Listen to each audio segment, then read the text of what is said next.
Hello once again, I'm Dr. Brian Prax, certified in functional neurology and a specialist with peripheral neuropathy since 2010. In this series, we're giving you tips on how to care for yourself and how to begin the process for yourself in reversing your own peripheral neuropathy. So the idea of this series is to give you tips, things to do, things that you can do to help reverse your neuropathy. But this is going to be a little bit different. I want to give you something to not do to perpetuate your peripheral neuropathy. So what are the things to not do?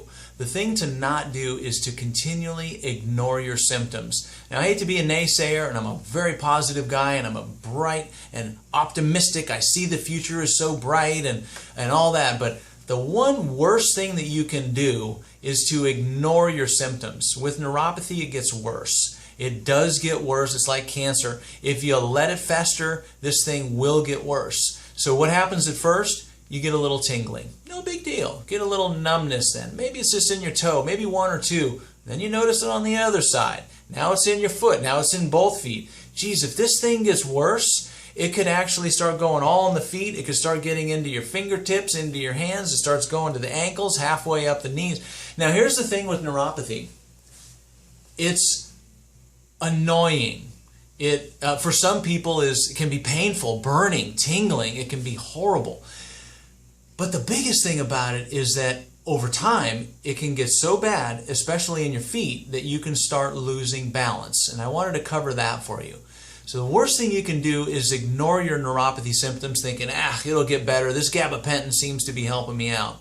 When it gets so bad that you start falling, that's when you need to worry. I tell you what, they don't have a cause of death of numbness. Numbness has never killed anybody, and I don't think it's going to kill you either. And another sequelae of neuropathy, by the way, is that if it does get bad enough, you could start losing digits. You could start losing, and they may have to start amputating toes and fingers. So we definitely don't want to get it to that level. But what I'm talking about is walking around with concrete blocks that you call feet. See, the thing with balance is it's a really important mechanism. The way the balance centers work, everybody knows about the inner ear. So if your inner ear is working fine, that's great. That's one mechanism of balance, very important.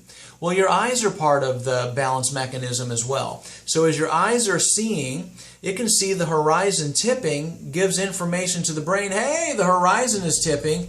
You can make changes in your balance muscles down there in the legs and the core and then not fall over. And we have reflexes when we do fall over. So we got eyes, we got inner ear mechanisms. But the other thing that we have that's really critically important are receptors, or nerve receptors in the bottom of the feet. In fact, they're out throughout your whole entire body. They're called proprioceptors. And these proprioceptors are our sixth sense. 1, 2, 3, 4, 5, 6. And in the sixth sense, what they do is they feed information up to the cerebellum, which is your balance center that's coordinating eyes, inner ear. And it is figuring out where the pressures in your feet are. So if you start falling over to the left, the receptors on the outside of the left foot and the inside of the right foot, and also the knees and the hips, they're all feeding data up to the brain. Hey, we're leaning over to the left, we're leaning over, and it's happening in a split second. So as you're falling over, your eyes are seeing, and of course our eyes, as we get older, don't work as well. Our inner ear doesn't work as well, so we need to rely on our feet even more. So as we start tipping over, pretty soon, if the information, if your receptors, because of your neuropathy, isn't firing good enough information or fast enough up to the brain because the nerves are dying off, you're not getting the information, and that's why you're falling down. Falling down is what's going to kill you. In fact, little trivia. Senior citizens, what's the #1 cause of death in senior citizens? Did you say heart attack? Did you think it was stroke? What about cancer? It's none of those. The #1 cause of death in senior citizens is peripheral neuropathy, is falls. Okay? So if you have peripheral neuropathy, it can lead to a fall. It's not the fall, it's not the neuropathy, it's the fracture. It's not really the fracture, it's the infection from the fracture that you can die from. So that peripheral neuropathy, what's the one thing that you should not do? You should not ignore your symptoms of peripheral neuropathy.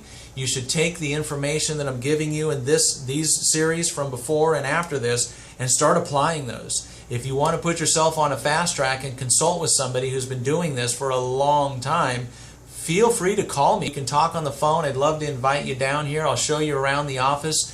show you the different therapies that we use. I'll show you exactly how we can reverse your neuropathy. I have an 85% success rate. That means that 15% won't get well. Yeah, I think that's pretty good. What's the percent success rate that your doctor has? Should ask that question, okay? So if you want to consult, call 434-977-5433. You can also hit reply. Excuse me, shoot me an email. Let me know if these are helpful or not helpful, or if you have any other topics you'd like me to talk about or go over. I'm more than happy to do that. And again, if you want to consult, just shoot us a message. I hope you have a great day. Hope this has been helpful, and I look forward to talking to you real soon. Looking forward to meeting you real soon.